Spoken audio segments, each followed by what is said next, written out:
गायकवाड सरांच्या बाबतीमध्ये बोलायचं झालं तर त्यांच्यामध्ये 2 गुण अतिशय महत्वाचे आहे, जे की मी गेल्या 8-9 वर्षामध्ये त्यांचं निरीक्षण करतोय. जिद्द, चिकाटी आणि स्वाभिमानी राहणं हे सरांना कधीही चांगलं आवडलेलं आहे किंवा सरांकडून घेण्यासारखे हे 2 गुण त्यांच्यामध्ये आहेत.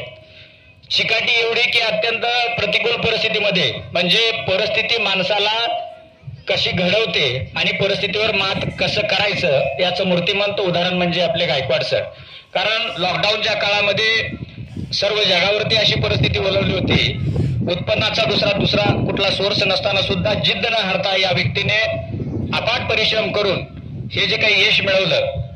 आपल्याला माहित आहे की हिऱ्याला पैलू हा जोहार पाडत असतो, परंतु गायकवाड सरांनी स्वतः अशी पैलू पाडून त्यांचे अष्टपैलू व्यक्तिमत्व स्वतःचं निर्माण केलेलं आहे. त्याबद्दल आम्हाला नेहमीच त्यांचा अभिमान राहील. फक्त एवढंच वाटतंय की शाळेलाही गायकवाड सरांची उणीव येणाऱ्या काळामध्ये जाणवेल. सरांच्या हाताखाली अत्यंत गुणी विद्यार्थी या ठिकाणी घडले.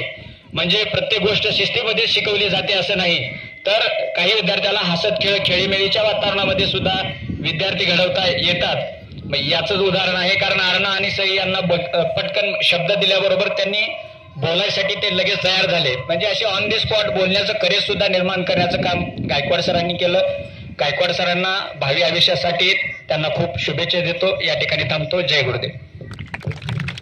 धन्यवाद सर. यानंतर आदरणीय वावळे मॅडम.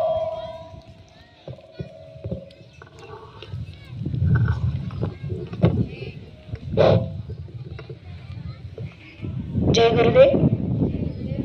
सर्वांनाच माहिती आहे या ठिकाणी आदरणीय गायकवाड सरांचं आपण छोटेखानी एक निरोप समारंभ करतोय. निरोप तर म्हणता येणार नाही, कारण त्यांचं आणि आपलं नातं हे कायमच राहणार आहे, परंतु तरी सुद्धा एक औपचारिकता म्हणून आपण हा कार्यक्रम इथे या ठिकाणी भैयांच्या मार्गदर्शनाखाली आयोजित केलेला आहे. गायकवाड सरांबद्दल सांगायचं म्हटलं तर एक शिक्षक कसा असावा याचं मूर्तिमंत उदाहरण म्हणजे गायकवाड सर आहेत. अतिशय त्यांच्याकडून घेण्यासारख्या गोष्टी म्हणजे संयम. त्यांनी बऱ्याच वेळा स्पर्धा परीक्षा दिलेल्या आहेत आणि त्यांनी कधीही त्यांची जी मैत्री होती ती जास्त पुस्तकांशी होती आणि म्हणूनच ते जीवनामध्ये यशस्वीपणे वाटचाल करू शकतात. म्हणून प्रत्येकाने खरं तर पुस्तकांशी मैत्री केली पाहिजे आणि गायकवाड सरांनी शेवटपर्यंत तो संयम सोडलेला नाही. त्यांच्यामध्ये संयम, जिद्द, चिकाटी या गोष्टी आहेत. त्याचबरोबर कोणतीही परिस्थिती निर्माण झाली शाळेमध्ये, अनेक वेळा वेगवेगळी परिस्थिती, कधी वाद होतो, कधी काही होतं, परंतु त्याही परिस्थितीमध्ये सरांकडून कधीही कुणाबद्दल अपशब्द तोंडातून निघालेला नाहीये. ही गोष्ट सगळ्यांनी शिकण्यासारखी आहे की कोणतीही परिस्थिती निर्माण झाली तरी पण आपलं वर्तन हे कसं असलं पाहिजे याचं मूर्तिमंत उदाहरण म्हणजे गायकवाड सर आहेत. गायकवाड सरांच्या जीवनामध्ये सुद्धा त्यांनी अतिशय परिस्थिती गरिबीची असताना सुद्धा त्यांनी कधीही असे रडत बसले नाहीत किंवा कुणाला गारानं सांगितलेलं नाहीये. तर प्रत्येकाने हे ठरवलं पाहिजे की परिस्थिती कशीही आली, संकट कितीही आले तरी सुद्धा जिद्द सोडायची नाही आणि जे काही आपलं गोल आहे, जे काही आपलं ध्येय आहे ते निश्चित केल्याशिवाय आपण माघार घ्यायची नाही आणि ते त्यांनी त्यांच्या परिश्रमातून करून दाखवलेलं आहे. तुम्ही आम्ही सगळ्यांनीच असे प्रयत्न केले पाहिजेत. ते एक प्रेरणास्थान आहेत तुम्हा विद्यार्थ्यांना. जसं त्यांनी प्रत्येक विषयामध्ये मास्टरी मिळवली, प्रत्येक विषय अगदी चांगल्या पद्धतीने तुम्हाला बोर होणार नाही अशा पद्धतीने त्यांनी शिकवण्याचा प्रयत्न केला, शिकवला आणि म्हणूनच त्या संकल्पना तुम्हाला क्लिअर झाल्या. असेच त्यांना त्यांच्या जीवनामध्ये उत्तरोत्तर यश मिळो अशी मी गुरुजी चरणी प्रार्थना करते आणि त्यांच्या भावी वाटचालीस शुभेच्छा देते. जय हिंद, जय महाराष्ट्र. या ठिकाणी थांबते. जय गुरुदेव. यानंतर मोरखंडीकर मॅडम. जय गुरुदेव. भैया, आदरणीय भैया, आजचे सन्मान मूर्ती श्री गायकवाड सर, त्यांच्या सौभाग्यवती तसेच सर्व शिक्षक. गायकवाड सरांचं म्हणजे त्यांच्या गुणवर्णन आपण ऐकलेलं आहे. गायकवाड सर हे चिकाटी, जिद्द, मेहनत सगळ्या गोष्टीला सतत सातत्याने चिकाटी ठेवलेली आहे आणि म्हणून ते पुढे आलेले आहेत. कोणतीही आर्थिक परिस्थिती आपल्या देहापासून आपल्याला दूर करू शकत नाही, याचं हे उदाहरण आहे. आज मी या ठिकाणी त्यांना शुभेच्छा देण्यासाठी आले आहे. तर त्याच पद्धतीने त्यांनी त्यांची आत्मीयतेने ते आमचा पण विचार करायचे की मॅडम काय झालंय, आज तुम्ही अशा का दिसतात, किंवा आज कौतुकाचं काही असलं तर लगेच बोलून दाखवायचं आणि स्वतःचं पण विचाराची देवाणघेवाण करायचे. ती गोष्ट मला त्यांची खूप आवडायची. त्याचबरोबर त्यांनी एक मला त्यांचा देह पुढचं बोलून दाखवलेलं आहे की त्यांना शिक्षण अधिकारी बनायचं आहे आणि पुढील 5 वर्षाच्या काळामध्ये ते ध्येय त्यांनी पूर्ण करणार आहेत असं मला सांगितलंय आणि त्यासाठी मी शुभेच्छा द्यायला. आजचं ध्येय तर त्यांनी गाठलेलंच आहे, परंतु पुढच्या ध्येयाला त्यांनी ते ध्येय पण ते गाठतील आणि त्यासाठी माझ्या खूप खूप शुभेच्छा आहेत. एवढे बोलून मी इथं थांबते.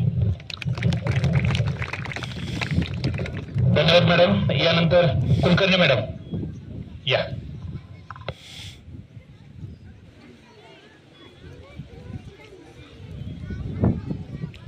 जय गुरुदेव. आदरणीय भैया व सत्कार मूर्ती गायकवाड सर व सहपत्नी यांना प्रथमतः सर पुढील वाटचालीसाठी शुभेच्छा आणि अशीच त्यांची उत्तरोत्तर प्रगती व्हावी यासाठी मी गुरुचरणी प्रार्थना करते. गायकवाड सरांचं सांगायचं म्हणजे कधी अभ्यासाचं विद्यार्थ्यांना ओझं वाटलं नाही. शाळेत आल्यानंतर प्रत्येक विद्यार्थ्याला सामावून घेण्याची वृत्ती गायकवाड सरांमध्ये होती. माझा मुलगा देवांश त्यांच्याच हाताखाली शिकला. त्याला शाळेमध्ये यायला फार भीती वाटायची. गायकवाड सरांना पाहिलं की नर्सरीमध्ये एक आदरयुक्त भीती होती आणि जो काही अभ्यास त्यांनी सांगायचे ते एकदम मन लावून आणि व्यवस्थित करायचं आणि त्यांनी जे सांगायचं ते सर्व काही तो करायचा आणि शाळेमध्येही त्यांना तसंच वातावरणामध्ये प्रत्येक विद्यार्थ्यांना सामावून घेऊन सहज आणि सोप्या पद्धतीनं कसा अभ्यास विद्यार्थ्यांपर्यंत पोहोचेल असं त्यांचं सतत कार्य असायचं. आणि आता ह्या शाळेला प्रत्येक विद्यार्थ्यांना तेच स्किल आता मिळणार नाही या गोष्टीची फार वाटणार आहे आम्हाला. पण तुमच्या पुढील भावी आयुष्यासाठी तुम्हाला सगळ्या गोष्टी आणि ह्या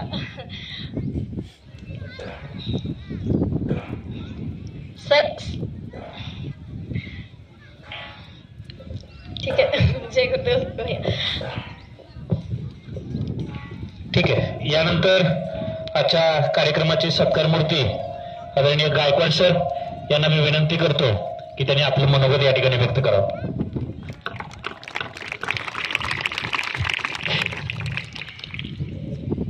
जय गुरुदेव.